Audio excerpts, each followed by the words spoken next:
victory will release.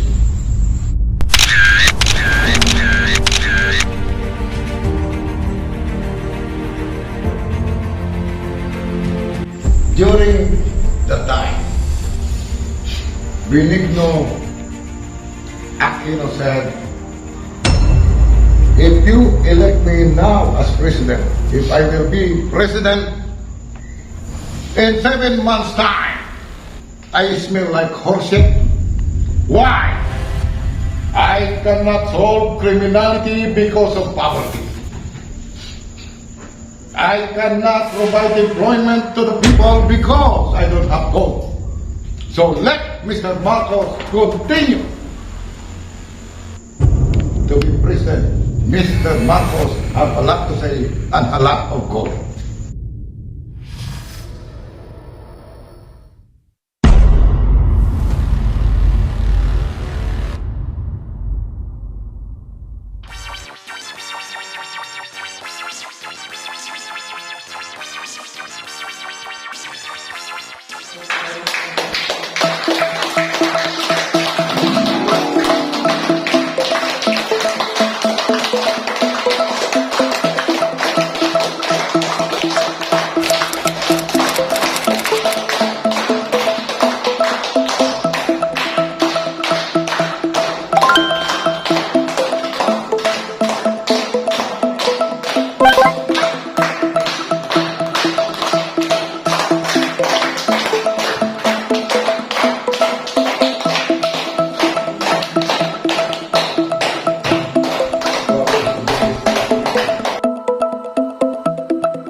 Let me again greet you a pleasant day to each and everyone who is following the Juris TV. In order that we comply with your request to clear up the name of Mr. Marcos, why he has become a great leader.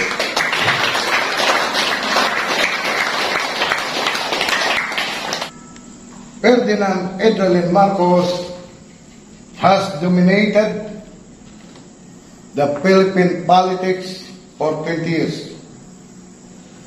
This is a record by no other Filipino leader, not even by Manuel L. Quezon of the American period, whom many Filipinos has regarded as a father of their country.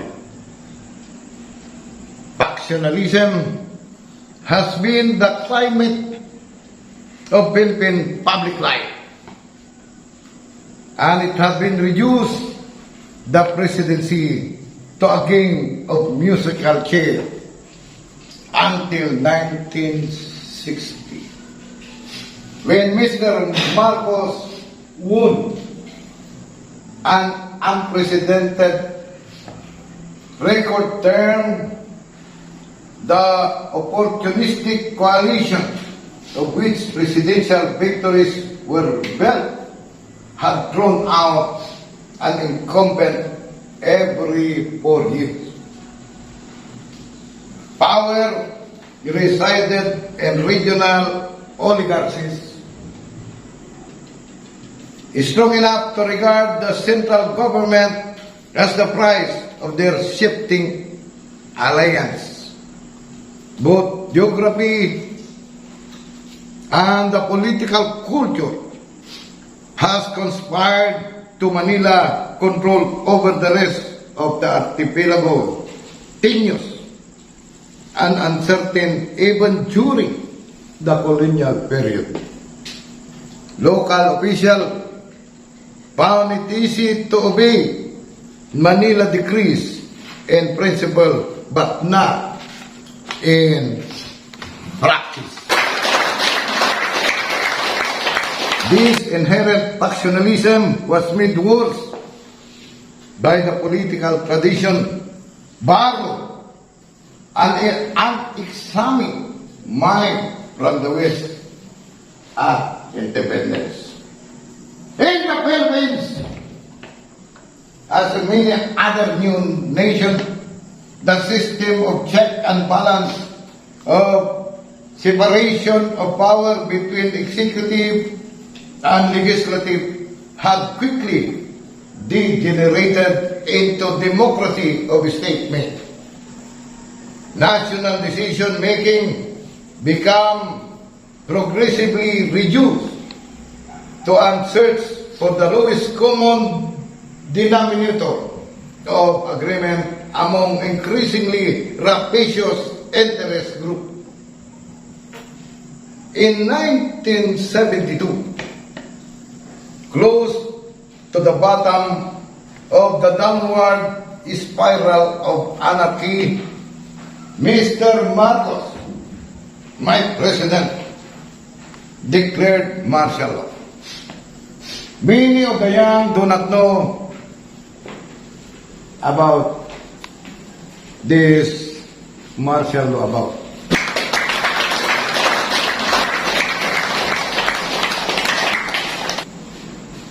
He shut down Congress as well as the rambunctious Manila newspapers and began to gather power at the center. The military broke 149 private armies and seized 600,000 guns, including machine gun and armor car in civilian hands. Like other Southeast strongman, Marcos used his period of near or absolute power to depoliticize national society, to dump down its political favor of the post-independence.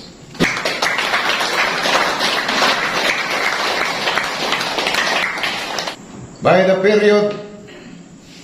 the time he restored representative processes, 8 years later, he had also organized the changeover of the country political system in place of presidential type adopted from American.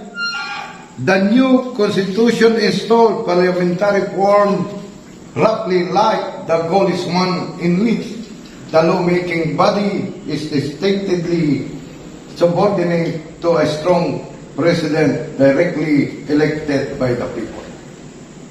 Predictably, Marcos took 88.2% of all the vote cast in election in June to become the first president of the new Philippine Republic, winning 6 years term that should keep him in office until 1987, when he will be exactly 70 years old. Marcos tower above other figures in the Philippine political landscape, marks as a giant of Asia post. Independence period, men like Nero and Sukarno dominated their own age. Filipino nationalism has had a later, a more complex blooming than that of any other Southeast Asian country.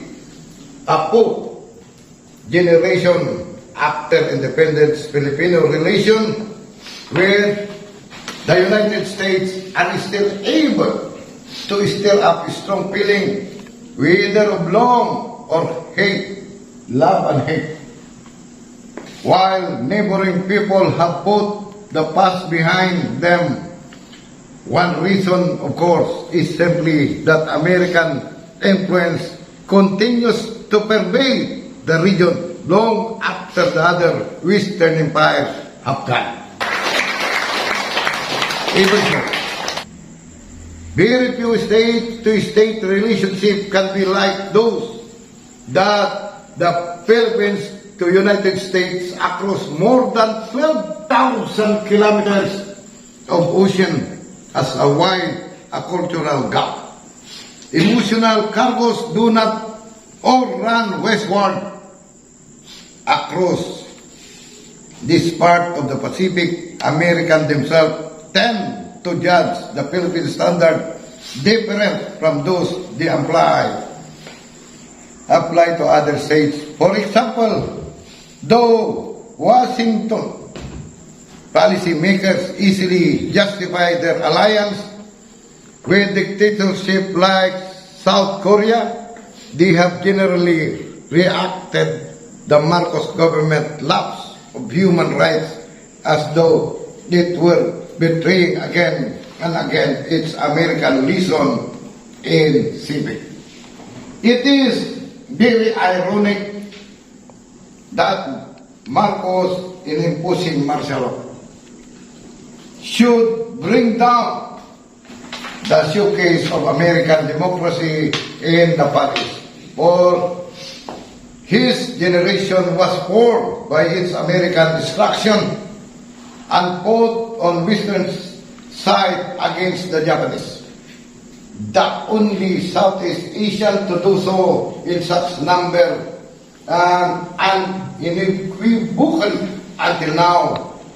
His experience was deeply influenced Marcos' basic attitude and belief, fighting as a combat intelligence officer in Bataan. He pulled off deeds of great audacity, including a commando raid on masses Japanese artillery that delayed by weeks the unavoidable fall of the American fortress. He was wounded 5 times, twice in the last battle of the Mount Samak, where 6,000 young Filipinos, the Maharlikans troop, decided they should stand and die rather than surrender.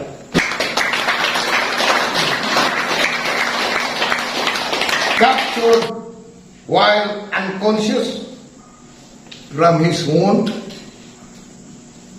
he survived the death march and prison camp to fight again as a guerrilla leader. Marcos emerged from the war as his country's most decorated soldier. His awards include the American Distinguished Service Cross and the Philippine Medal for Valor. Returning to civilian life, the young veteran found himself in a republic that, though newly free, was not yet a nation like Machiavelli's Italy or Spanish American of the early 19th century. It was prey to virulent factionalism. Political warlords were running what were the effect scattered shell principalities, the masses of the Filipinos themselves being passive and articulate, despairing of this united Italy of pastime. Machiavelli's long for leaders of craft and foresight who would bring together his undeveloped people, a prime of commanding physical presence, self-discipline, and skill in warfare. These are the very qualities of Marcos, as his years as a guerrilla had also taught him the early learning that Machiavelli felt. His friends must know the nature of the land, how steep the mountain, and how the valley devoted, where the plains. Like Marcos remain a man who understands the nature of river and so on. The ASEAN step in modern international culture, whom the American scholars treaty portmen may still dominate business and the profession set tune on the city life it must in most of the former colonial countries, yet the politicized masses of people in much of the third world respond most passionately told leader he kept their graphs in transitional ways. Marcos is one such leader. Though he has mastered the Western learning, his root remained firm in the Filipino earth. His sense of place give Marcos a serenity and his place and his peace.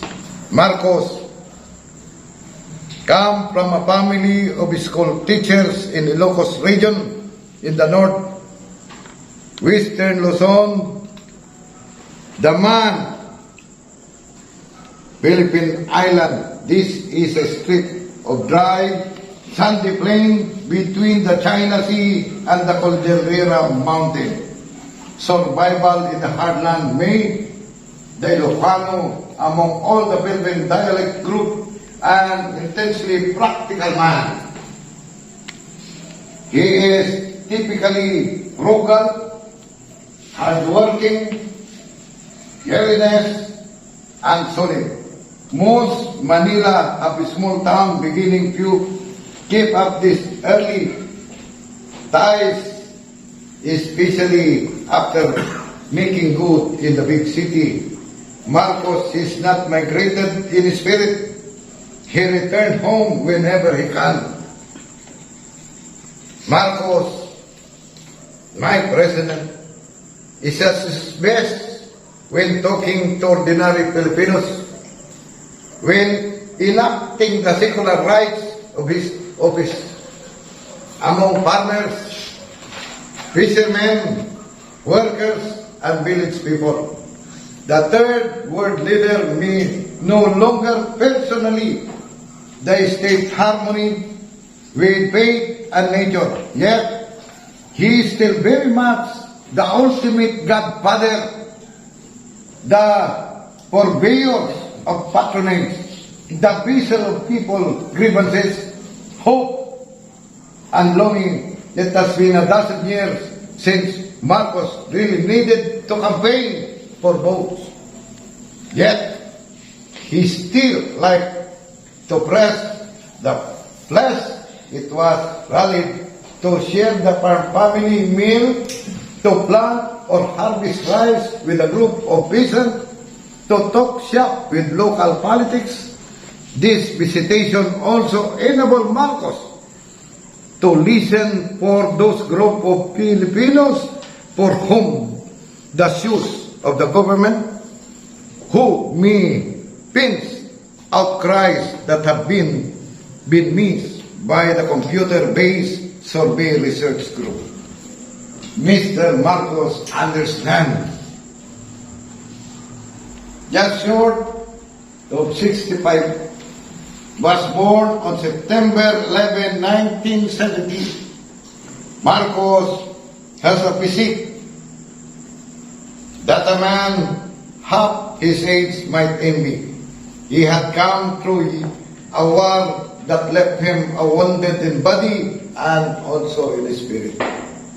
He was survived decades of political struggle, political intrigue, several attempts on his life, subversion, conspiracies, rebellion. He has broken other strong man and himself. Even he forewarned known humiliation, sorrows, and defeat.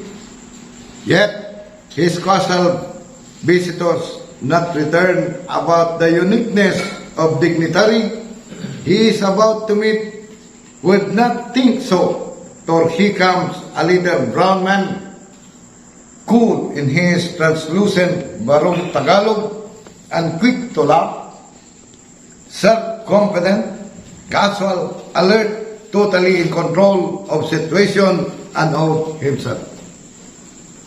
We, Filipinos, are a people whose flamboyance, self-indulgence, is legendary. Most of us live by that day. Ang bahala na, God will take care for tomorrow. Bahala na. Among such people, Marcos is remarkable from his early youth. He willed himself to succeed. He was unsurpasses both in classroom and in the athletic field. Even his sensational trial for political murder at the age of 21 set him apart from his fellow, invested him with the mystery and romance. The victim was his father's political enemy.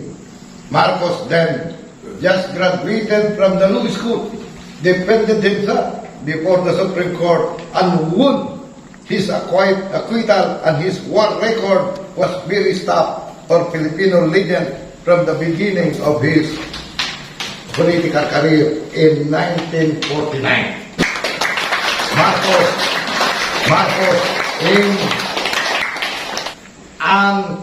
unerringly at the presidency. Even now, the prize won for self-discipline has not slackened.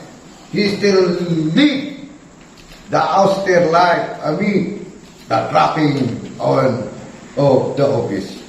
He ate simply and sparingly enough in the tropic afternoon and plays vigorously in pelota, a type of squash, tennis, or golf. Apart from jogging, gym exercise, and water skiing.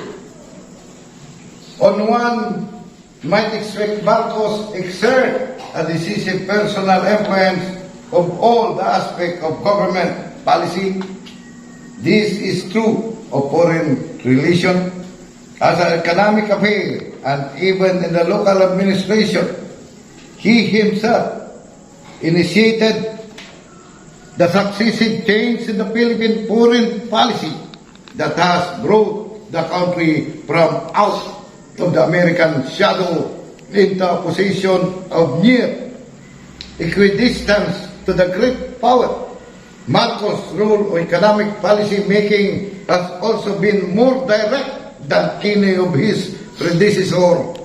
As early as his first term, he brought then with expertise, if not political power, into his cabinet. Soon after martial law, he pulled together economic decision.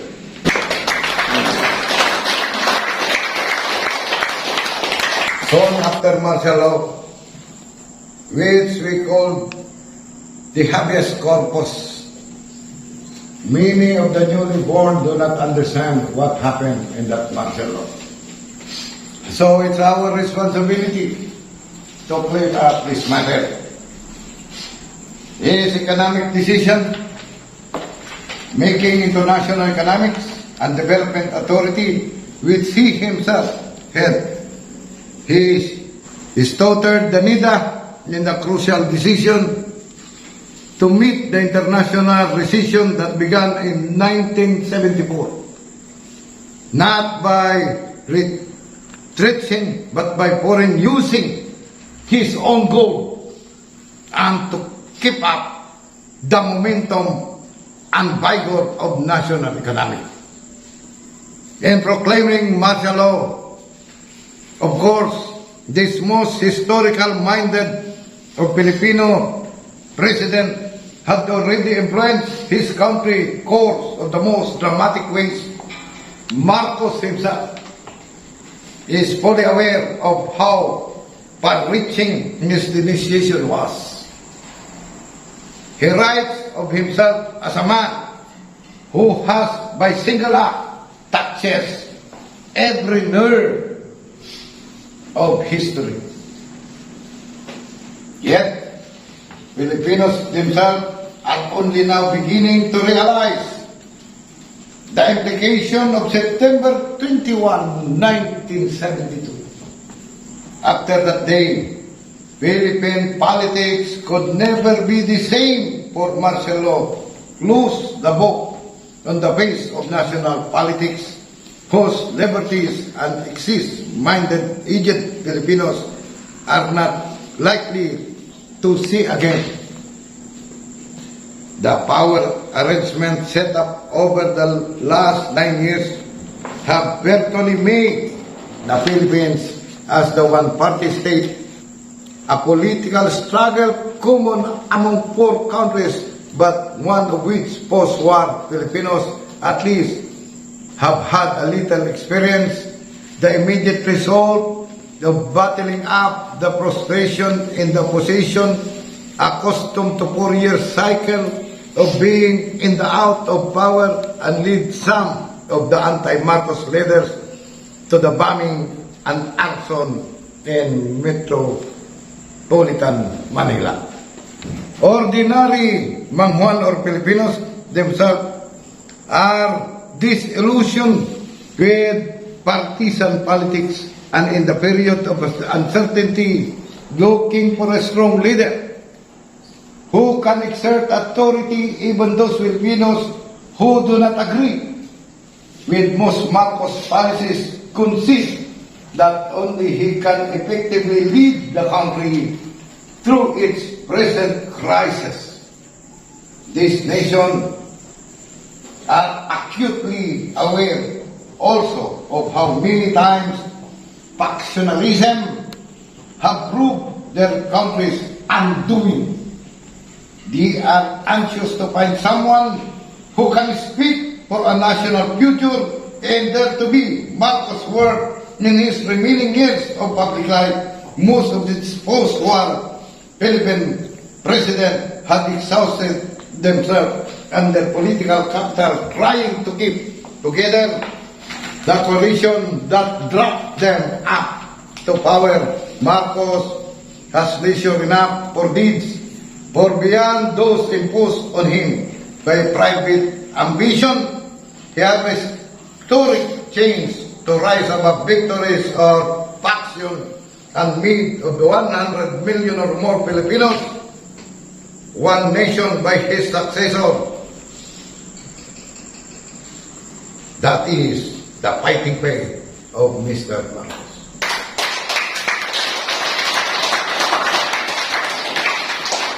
History will relate during the time Benigno Aquino said, "If you elect me now as president, if I will be president,